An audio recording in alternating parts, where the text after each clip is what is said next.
Stimulus payments, folks, are on the way. A whole bunch of progress is actually being made on this. Joe Biden's trying to get his Build Back Better package supported by Joe Manchin. Now, these changes will actually affect millions of people that are expecting to receive a fourth stimulus check this year from Congress. Nancy Pelosi is also urging that all Americans take immediate action to claim any available stimulus money. Now, there are big changes that are being made right now to President Biden's agenda, and Biden wants to get his massive spending bill and climate change bill passed as soon as possible. He told reporters this week that he is now planning to split up $1.75 trillion of the Build Back Better plan to get as much as we can now and come back to later and come back and fight for the rest later. So it's pretty much a buy here, pay here. So President Biden is really focused on getting stimulus checks sent out, and I definitely think it's a good idea. Now, the March payrolls, everybody, showed that the American economy added 431,000 jobs last month. It's an outstanding number, with the unemployment rate falling to 3.6% from 3.8%. Now, Biden said during his speech, as more people get jobs, it's going to help ease the supply pressures that we've seen. And that's good news, everybody, for fighting inflation. It's good news for the economy, and it means that the economy has gone from being on the mend to being on the move. So some economists are also highlighting the rise in people joining the labor force and the implications of efforts to tame inflation. According to economists, if the recent trends in wage growth and participation continue, rates will actually still need to rise substantially. During his speech, Biden also highlighted how workers are benefiting from the job market, the strong job market that is, such as through increases in wages. But what are your thoughts on this? Do you think Joe Biden is doing a good job in handling the crisis? Tell me in the comments. Now, I know many of you are wondering how much of Mitt Romney's Family Security Act will be passed. Well, the program would work so that eligible families with children up to 5 years of age would get $350 per month, while families with children between the ages of 6 and 17 would get $250 per month.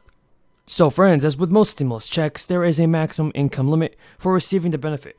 If a single tax filer makes over $200,000 or if joint filers make over $400,000, $50 will be deducted from the monthly payments for every additional $1,000 above the income thresholds. But the Family Security Act also includes this. The work eligibility requirements are not set up yet, and they're not confirmed yet. It's also expected that people would have to work, volunteer, or be in education or training for a set number of hours per month to qualify for the extra checks. Now, the logic behind this is that the additional benefit will encourage people to seek employment, but critics even say that this leaves behind the poorest people. For example, there are many states that are providing extra relief money for households with children. The state of North Dakota has actually received over $100 million in federal funding as part of the crisis recovery packages. These funds are specifically dedicated to early childhood and the child care sector. In February, its child care assistance program also increased the qualifying level from 60% to 85% of the state median income. So, people in North Dakota are receiving stimulus checks. But if you received your stimulus check, bottom 90% to the top 1%. Now, I know we don't talk about it too much in corporate media. We don't talk about it too much on the floor of the Senate. But that is an astounding reality. And that is a reality that we have got to address. Not acceptable that since 1975, $50 trillion in wealth has been redistributed from the bottom 90% to the top 1%. And listen to this, which really says it all. During this terrible pandemic, where we have lost almost 1 million American lives, when thousands of essential workers died, people going to work would have no choice about it. During that entire period, some 700 billionaires in America became nearly $2 trillion richer. Today, multi-billionaires like Elon Musk, Jeff Bezos, and Richard Branson are off taking joyrides on rocket ships to outer space, buying $500 million super yachts and living in mansions with 25 bathrooms. That's what's going on for the people on top. But for working families, there is a continuous struggle to pay the rent, to provide health care, and to make sure their kids are able to get a decent education. And let us be very clear. It is not just income and wealth inequality that we are talking about. It is economic and political power Power. Power.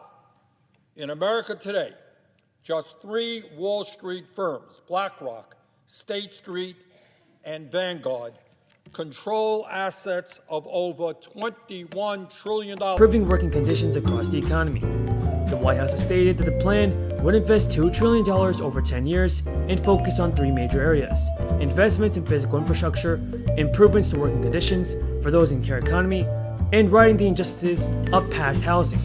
Now, investments focused in physical infrastructure like roads and bridges also included funding to increase the resilience of the nation's transportation system and energy grid to climate change, provisions to improve access to clean water and reduce air, and other forms of environmental pollution were also included. The American Jobs Plan had also included the extension of benefits to workers of the care economy.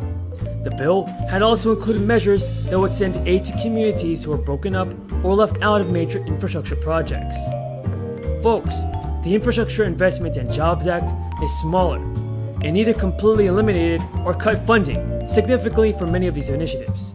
For example, of the $111 billion the American Jobs Plan allocated for water infrastructure, only $50 billion was included in the bipartisan package.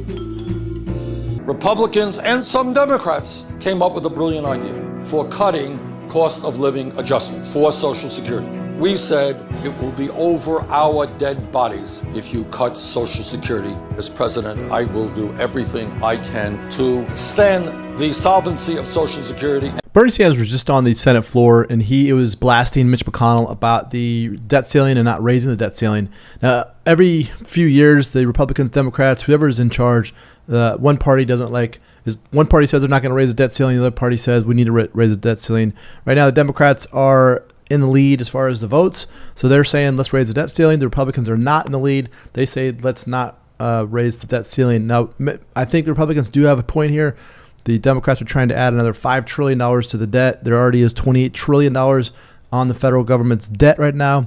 The monthly payments on that is about, or the interest on that is about $380 billion. It's just absolutely crazy. This is Bernie Sanders recently blasting Mitch McConnell on the Senate floor. We face. Mr. President, Republican leader Mitch McConnell this morning once again reiterated that the Republican Party will not vote.